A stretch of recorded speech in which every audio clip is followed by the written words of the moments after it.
اهلا وسهلا بيكم في فيديو جديد. انا محمد عادل من اكستريم اوتو فرع التجمع الخامس، وجاي النهارده اقدم لك فيديو جديد عن ام جي زد اس موديل 26 الشيب القديم وكيل، وكمان جنبها الملكه الجديده بتاعتها توكيل منصور. طبعا نفس الروح بس تطور في كل تفصيله، تصميم عصري، تكنولوجيا حديثه، اداء يفاجئك على الطريق. مستعد تشوف الفيديو ده للاخر، ما تنساش برضو تتابعه علشان اقول لك على تفاصيل التقسيط. يلا بينا. جي 26 ده الشكل الشيب القديم اللي احنا عارفينه كلنا. العربيه مفيش فيها اي جديد، العربيه بنفس الفوانيس بتاعتها، الجنط ال 17، الاشارات في المرايات، وكمان الستارت ستوب انجن وفرامل اليد العاديه. نفتح العربيه ونتفرج عليها من جوه، بحيث ان احنا لما نيجي نتفرج على الشكل الشيب الجديد نبقى عارفين الفروقات. العربيه مفيش فيها اي تغييرات خالص. طبعا هي بتنزل زي ما احنا عارفين بأربعة ايرباج، 2 ايرباج في الطاره، 2 ايرباج في الطاره والجنب السائق، وكمان 2 موجودين في الكرسي. الفرش الجملي بتاعها حلو قوي. العربيه المساحات الداخليه ممتازه، عربيه مستورده، عربيه في الفئه السعريه بتاعتها حلوه قوي. ما بتنزلش طبعا بفاميه، لان العربيات ام جي كلها ما فيهاش فاميه. عربيه مساحات زي ما احنا موضحين، ما فيش حتى فتحه تكييف خلفيه، لكن المساحه الداخليه لما تيجي تقعد ورا حلوه قوي. وده شكل العربيه من بره. سنسور خلفي زي ما احنا شايفين، اضاءات LED بالكامل من ورا، وكاميرا خلفيه. طبعا فيها شاشه زي ما احنا شفناها من قدام. مساحات داخليه طبعا، الشنطه حلوه، والشاشه بتاعتها الداخليه بتدعم الابل كار بلاي والاندرويد.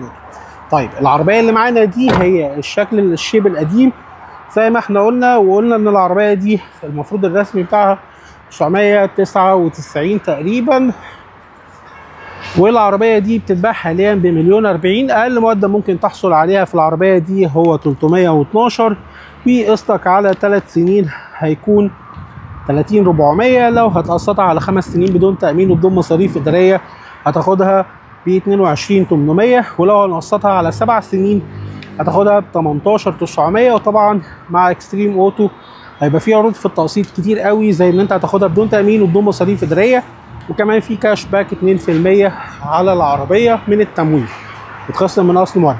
ويلا بينا نتفرج على الشكل الجديد الوكيل برضو اللي نزله موديل 26، ونبص على الفروقات زي ما احنا شفنا الفرق ما بين الوكيل الشيب القديم. تعال نبص على الشيب الجديد. دي بقى ام جي زد اس الفيس ليفت الجديد الوكيل. العربيه طبعا زي ما احنا شايفين تغييرات حلوه قوي. العربيه الداي لايت بتاعها مختلف، شكل الفانوس بتاعها مختلف، كمان فيها كاميرا 360، كاميرا اماميه وكاميرا في المرايتين، كاميرا خلفيه. طبعا دي اختلافات ظاهريه. طبعا الجنط بتاعها توتون نفس المقاس 17. العربيه من الوهله الاولى تحس ان انت راكب بدله شيك قوي، حتى لو انت نازل بشبشب. العربيه اختلافات بتاعتها جوهريه حلوه قوي. الصن روف البانوراما اللي موجود، كمان العربيه نازله بكيلس انتري من بره. العربيه الفرشه بتاعها حلوه قوي. العربيه كمان الشاشه بتاعتها كبرت شويه، بقى مقاسها مختلف. التكييف بتاعها تاتش، فرامل اليد كمان كهرباء وفيها اوتو هولد. العربيه كمان الكرسي السائق بتاعها كمان كهرباء. العربيه شكلها من الخلف اتغير تماما وبقى احلى بكتير بصراحه. ودي موديل 26، نفس السنسور الخلفي موجود، نفس الكاميرا الخلفيه موجوده. احنا قلنا الكاميرا بتاعتها 360. لو جينا ندخل من عند السائق برضه هنلاحظ ان هي بتنزل بكرسي السائق بتاعها كهرباء. العربيه نفس السيفتي بتاعها ما اتغيرش، 4 ايرباج ABS وABD وESP. العربيه انظمه الامان بتاعتها ممتازه. من الاخر في الفئه السعريه دي عربيه الام جي زد اس هتحقق لك الشياكه والستايل الحلو قوي والراحه النفسيه كمان. العربيه بقت ممتازه قوي في الفئه السعريه دي، منتشره كمان في الشارع ومش هتواجه مشاكل في قطع غيار، وبقت قطع غيارها موجوده في كل مكان.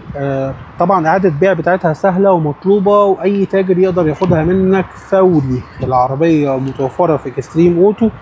ولو محتاجه تقسيط فالعربيه دي ممكن تدفع لها من اول مقدم 350 وقسطك 34000 على 3 سنين 36 شهر، او ممكن تدفع قسط 24900 نفس المقدم على 5 سنين، او ممكن تدفع نفس المقدم وقسطك يكون 21 على 7 سنين 84 شهر. بكده انا عملت اللي عليا وعرضت لك الام جي زد اس الشكل القديم والشكل الجديد. ما تنساش وما تترددش تتابعني، انا محمد عادل من اكستريم اوتو فرع التجمع الخامس، على الصفحه بتاعتنا على الفيسبوك او قناتنا على اليوتيوب او قناتنا على التيك توك. ولو محتاج تعرف ريفيو اكتر او تعرف انظمه التقسيط بالنسبه لعربيات تانية ما تنساش تسيب لنا كومنتات في الريفيو بتاعنا. سلام.